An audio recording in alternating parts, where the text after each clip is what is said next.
मैं हाल ही में सोच रहा था कि ये जो पर्सुएशन शब्द है, मतलब किसी को अपनी बात पर राजी करने की कला, इससे लेकर कितनी गलतफहमी है तो। लोग इसे सीधे सीधे मैनिपुलेशन या धोखेबाजी से जोड़ देते हैं। हाँ, जैसे ये कोई डार्क आर्ट हो, जबकि ये दिलचस्प है क्योंकि हम सब हर पल इसका इस्तेमाल भी कर रहे हैं और एक तरह से इसका शिकार भी हो रहे हैं। हर पल कैसे? अरे, जब आप अपने दोस्त को किसी खास रेस्टोरेंट में चलने के लिए मनाते हैं या जब कोई विज्ञापन आपको एक नया फोन खरीदने के लिए उकसाता है। अच्छा, हाँ। ये सब पर्सुएशन ही तो है।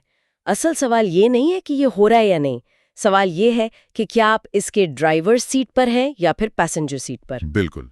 मतलब अगर आप इसके पीछे के खेल को नहीं समझते तो कोई और आपके लिए आपके निर्णय ले रहा है। ठीक ये। तो आज का हमारा मिशन यही है, हम सिर्फ सतह पर नहीं रहेंगे, बल्कि उन मनोवैज्ञानिक चाबियों को समझने की कोशिश करेंगे जो हमारे फैसलों के ताले खोलती हैं। हम ये जानेंगे कि ये सिद्धांत काम कैसे करते हैं और सबसे जरूरी, वो बारीक रेखा कहाँ है जो प्रभाव डालने को धोखेबाजी में बदल देती है।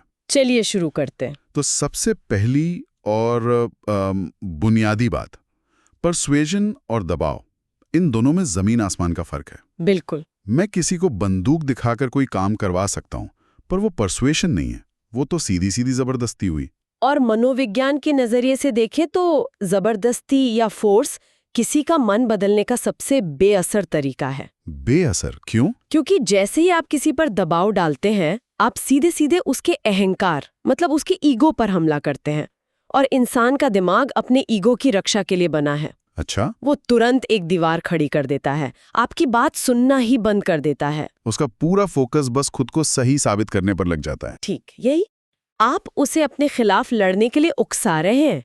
पर्सुएशन इसका ठीक उल्टा करता है। कैसे? ये अहंकार का दुश्मन नहीं, दोस्त बनता है। ये सामने वाले को ये महसूस कराता है कि आपकी बात मानना उसका अपना एक समझदारी भरा फैसला है। मतलब उसे लगता है कि नियंत्रण उसी के हाथ में। बिल्कुल। असली कला किसी को ये महसूस कराना नहीं है कि आप सही हैं, बल्कि ये महसूस कराना है कि आपकी बात मानकर वो सही और स्मार्ट साबित हो रहे हैं। ये तो कमाल की बात है। तो वो कौन से मनोवैज्ञानिक सिद्धांत हैं जो इस पूरी प्रक्रिया को इतना शक्तिशाली बनाते हैं? मुझे लगता है सबसे पहला तो वही होगा, लेन देन वाला। हाँ, रेसिप्रोसिटी, पारस्परिकता। ये इंसान की सबसे गहरी प्रवृत्तियों में से एक है। हम सामाजिक प्राणी हैं और हमारा समाज इसी लेन देन पर टिका है। सही बात है। अगर कोई हमें कुछ देता है, चाहे वो कोई तोहफा हो, कोई मदद हो या सिर्फ जानकारी, हम अंदर से एक सामाजिक और मनोवैज्ञानिक कर्ज महसूस करते हैं। हमें लगता है कि हमें भी बदले में कुछ देना चाहिए। इसका सबसे क्लासिक उदाहरण तो सुपरमार्केट में मिलने वाले फ्री सैंपल हैं। हाँ, आपको चखते हैं और फिर आपको थोड़ा अजीब लगता है कि बिना कुछ खरीदे वहां से चले जाएं। बिल्कुल। पर ये सिर्फ चीजों का नहीं, एहसानों का, जानकारी का और समय का भी लेन देन है। इसका सुनहरा नियम है, मांगने से पहले देना सीखो। पहले वैल्यू दो, फिर कुछ मांगो। ठीक, विश्वास इसी तरह बनता है। ठीक है, तो हम एहसान चुकाने के लिए वायर्ड हैं और शायद हम झुंड के साथ चलने के लिए भी वायर्ड हैं। मेरा मतलब है सोशल प्रूफ से। सामाजिक प्रमाण। हाँ, ये बेस्ट सेलर का टैग या लाखों ग्राहक संतुष्ट वाली लाइनें, ये आज की काम करती हैं। अरे बिल्कुल काम करती हैं। और ये इसलिए काम करती हैं क्योंकि हमारा दिमाग हमेशा ऊर्जा बचाने की कोशिश करता है। हर निर्णय पर पूरी रिसर्च करना बहुत थकाऊ काम है। तो दिमाग एक शॉर्टकट लेता है। हाँ, वो सोचता है अगर इतने सारे लोग ये कर रहे हैं तो जरूर इसमें कोई बात होगी।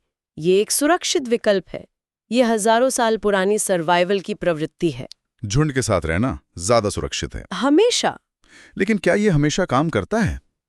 कभी कभी जब मुझे लगता है कोई ब्रांड मुझे सिर्फ सोशल प्रूफ दिखाकर कुछ बेचने की कोशिश कर रहा है, तो मैं और ज्यादा सतर्क हो जाता हूँ।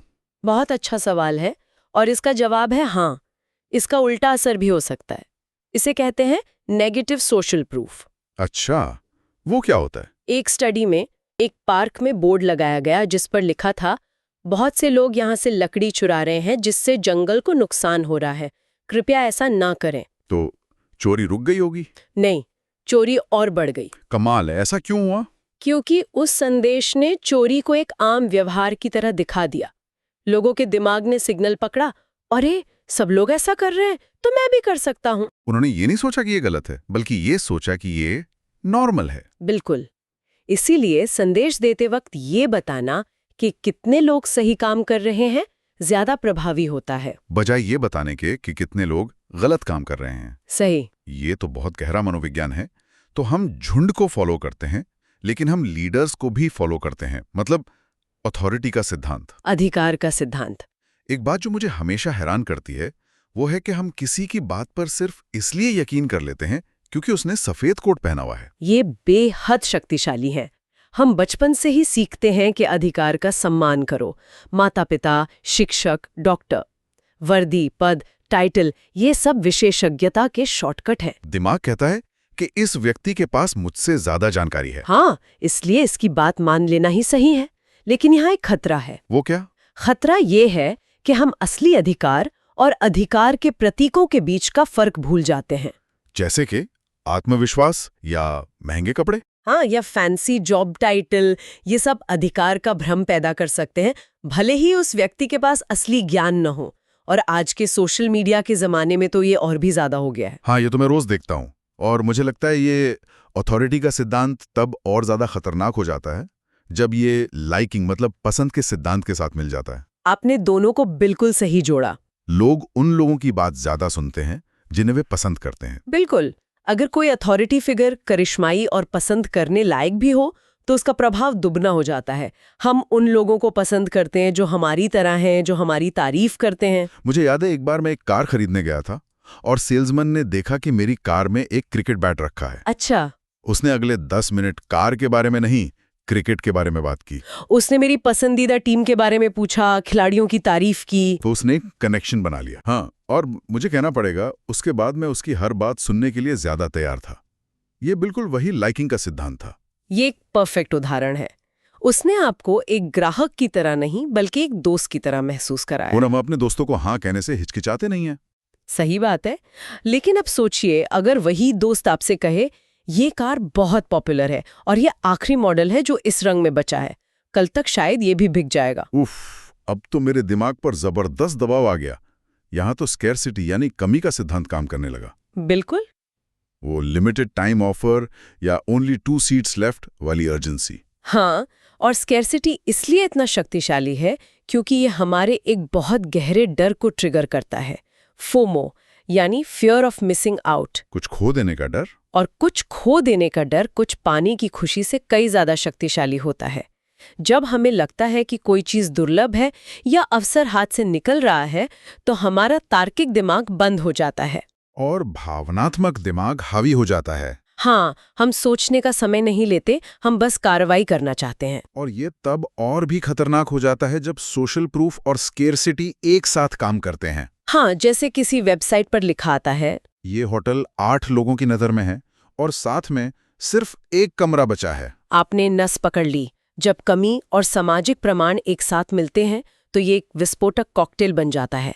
यह हमारे दिमाग को एक सिग्नल भेजता है, ये चीज अच्छी है, सब इसे चाहते हैं और ये खत्म होने वाली है, जल्दी करो। ठीक है, तो ये 5 सिद्धांत reciprocity, social proof, authority, liking और स्केरसिटी, ये सब मिलकर प्रभाव का एक ढांचा तैयार करते हैं। पर मुझे अब भी लगता है कि इन सब के नीचे एक और परत है, एक मास्टर की है जो इन सबको चलाती है। और आप बिल्कुल सही हैं, वो मास्टर की है भावनाएं। भावनाएं। हाँ, इस पूरी चर्चा का शायद सबसे बड़ा रहस्य यही है। हम खुद को तार्किक प्राणी समझना पसंद करते हैं, जो सोच समझकर फैसले लेते हैं। लेकिन ऐसा होता नहीं है। नहीं। न्यूरोसाइंस और मनोविज्ञान हमें बार बार दिखाते हैं कि ज्यादातर निर्णय भावनात्मक होते हैं।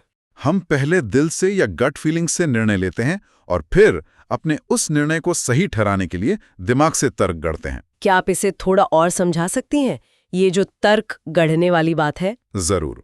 मान लीजिए आपने भावनाओं में बहकर एक बहुत महंगा फोन खरीद लिया। खरीदने के बाद आपको थोड़ा पछतावा होता है। हाँ, होता है। अब आपका दिमाग इस बेचैनी को कम करने के लिए तर्क बनाना शुरू करेगा। अरे, इसका कैमरा बहुत अच्छा है, ये मेरी प्रोडक्टिविटी बढ़ाएगा, ये एक लॉन्ग टर्म इन्वेस्टमेंट है, ताकि मैं खुद को अच्छा महसूस करा सकूं। बिल्कुल। आप असल में अपने भावनात्मक फैसले को तर्क संगत जामा पहना रहे हैं। तो इसीलिए शायद आंकड़ों और फैक्ट से ज्यादा एक अच्छी कहानी काम करती है। सटीक। क्योंकि कहानी सीधे भावनाओं से जुड़ती है। हाँ, आप किसी को बता सकते हैं कि एक बीमारी से 10,000 लोग प्रभावित हैं और ये सिर्फ एक आंकड़ा बनकर रह जाएगा। लेकिन अगर आप उन 10,000 में से किसी एक व्यक्ति की कहानी सुनाती हैं, उसके परिवार, उसके संघर्ष के बारे में, तो लोग उससे भावनात्मक रूप से जुड़ जाते हैं। और यही भावनात्मक जुड़ाव उन्हें कार्रवाई करने के लिए प्रेरित करता है। एक अनुभव, एक कहानी हमेशा आंकड़ों पर भारी पड़ती है। तो इस सब को जानने के बाद हम अपनी रोजमर्रा की बातचीत में इसका इस्तेमाल कैसे कर सकते हैं, मतलब बिना मैनिपुलेटिव लगे? क्योंकि शब्दों का भी तो बहुत बड़ा रोल होता होगा ना। बहुत बड़ा। परसुएजन की भाषा टकराव की नहीं, सहयोग की होती है।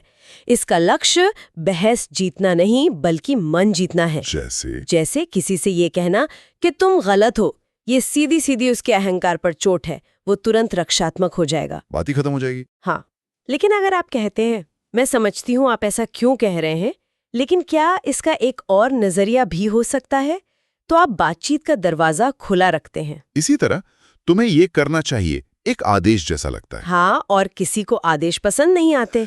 लेकिन क्या तुमने कभी सोचा है कि अगर हम ऐसा करें तो क्या होगा? ये एक सुझाव जैसा लगता है। और ये सामने वाले को निर्णय प्रक्रिया में शामिल करता है।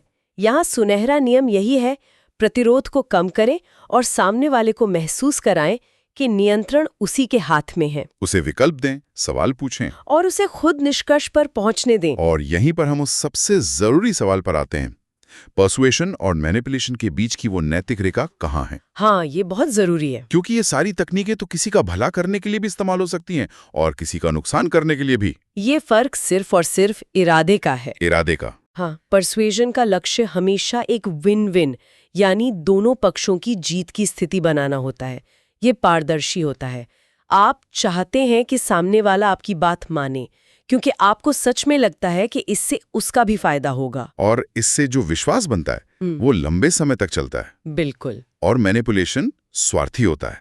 इसका लक्ष्य सिर्फ अपनी जीत है, भले ही दूसरे का नुकसान हो। इसमें इरादे छिपे होते हैं, जानकारी को तोड़ा मरोड़ा जाता है और सामने वाले की भावनाओं या कमजोरियों का फायदा उठाया जाता है। हाँ, इससे शायद आपको एक बार फायदा मिल जाए, लेकिन ये हमेशा विश्वास की हत्या कर देता है। और ये बात याद रखना बहुत जरूरी है कि प्रभाव की दुनिया में विश्वास ही आपकी सबसे बड़ी पूंजी है। सबसे बड़ी। अगर एक बार विश्वास टूट गया तो भविष्य में किसी को भी अपनी बात मनवाने की आपकी क्षमता लगभग शून्य हो जाती है। सही कहा।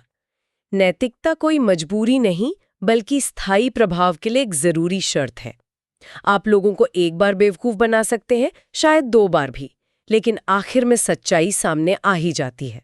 तो आज की इस पूरी चर्चा का सार यही है कि असली शक्ति जोर से बोलने, बहस करने या दबाव डालने में नहीं है। असली शक्ति इंसान के मनोविज्ञान को समझने और बिना किसी जोर जबरदस्ती के सम्मान के साथ किसी को अपनी बात समझाने में है।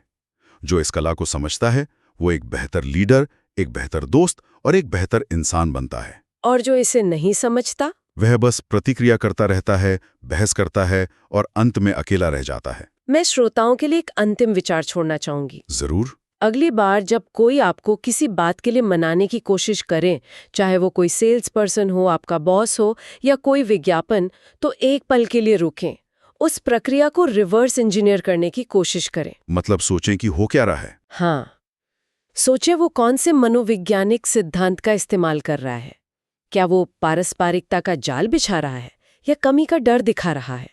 क्या वो आपके तर्क को संबोधित कर रहा है या सीधे आपकी भावनाओं को निशाना बना रहा है? और सबसे जरूरी सवाल, सबसे महत्वपूर्ण सवाल अपने आप से पूछें, क्या उसका इरादा दोनों की जीत का है या सिर्फ अपनी जीत का? ये जागरूकता ही आपको एक समझदार निर्णय लेने और नियंत्रण अपने हाथ में रखने की शक्ति देगी।